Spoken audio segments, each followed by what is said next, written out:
बिस्मिल्लाहिर्रहमानिर्रहीम। अस्सलाम वालेकुम। A1 टीवी के साथ मैं हूँ पलवशिया इकबाल। नजर डालते हैं हेडलाइंस पर। कराची में CTD सिंध और विफाकी हसास इदारे की कार्रवाई। कालादम तंजीम के 4 दहशतगर्द गिरफ्तार। वारदातों में इस्तेमाल होने वाला असलहा और मोटरसाइकिल बरामद। तर्जुमान CTD के मुताबिक मुलजिमों ने थाना पाकिस्तान बाजार के इलाके में मौलाना रहीम उल्लाह को कत्ल किया। मुलजिमान ने थाना इकबाल मार्केट और मंगू पीर में 2 अफराद की टारगेट किलिंग भी की। हमास इसराइल के दरमियान जंग बंदी आज नहीं होगी, बरतानवी मीडिया का दावा। इसराइली मुशीर कौमी सलामती ने कहा कि कैदियों की रिहाई जुम्मे से पहले नहीं होगी। फरीकैन में जुम्मे को कैदियों की रिहाई का मुआहदा तय पाया है। इसराइली हुकाम ने कहा है कि आज कैदियों की रिहाई के लिए तैयार थे। हमास ने कैदियों की लिस्टें फराहम नहीं की। हमास ने अभी तक मुआहदे पर दस्तखत भी नहीं किए। जंग बंदी में कुछ मसाइल हैं, इनको आज हल कर दिया जाएगा।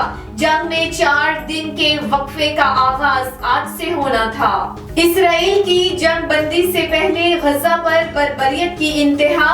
गजा के मुख्तलिफ इलाकों में इसराइली तैयारों के हमले, दर्जनों रिहायशी इमारतें तबाह, मजीद 100 फलस्तीनी शहीद। सेहोनी फौज ने जख्मियों और बच्चों को ले जाने वाली एम्बुलेंसेस पर भी बम बरसा दिए। कमाल अदवान अस्पताल के करीब हमलों में दर्जनों अफराद शहीद। रफा में शिफा उम्र स्कूल पर भी हमला। जबालिया कैंप पर हमले में एक खानदान के 50 अफराद शहीद हो गए। इसराइली फौज और हिजबुल्लाह के दरमियान जनूबी लबनान में झड़पें। सरहदी इलाकों में 4 अफराद शहीद। इसराइली फौज का हिजबुल्लाह के 2 जंगजू शहीद करने और तंसीबात तबाह करने का दावा। हिजबुल्लाह ने भी इसराइल की फौजी पोजीशनों और अस्करी तंसीबात को निशाना बनाया। लबनान की तंजीम हिजबुल्लाह ने कहा कि वो इसराइल और हमास के मुआहिदे का हिस्सा नहीं है। इसराइल ने लबनान पर हमला किया तो जवाब देंगे।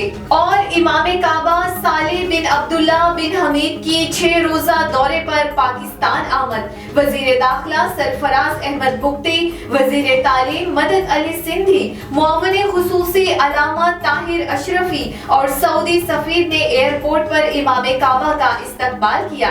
अपने दौरे के दौरान इमाम काबा पाकिस्तान में आला क़यादत से मुलाकातें करेंगे। हेडलाइंस आपने जानी A1 टीवी के न्यूज स्टूडियो से। फिलवक्त इतना ही। मजीद खबरों और अपडेट से बाखबर रहने के लिए देखते रहिए A1 टीवी। A1 टीवी, सब पे नजर, अंदर की खबर।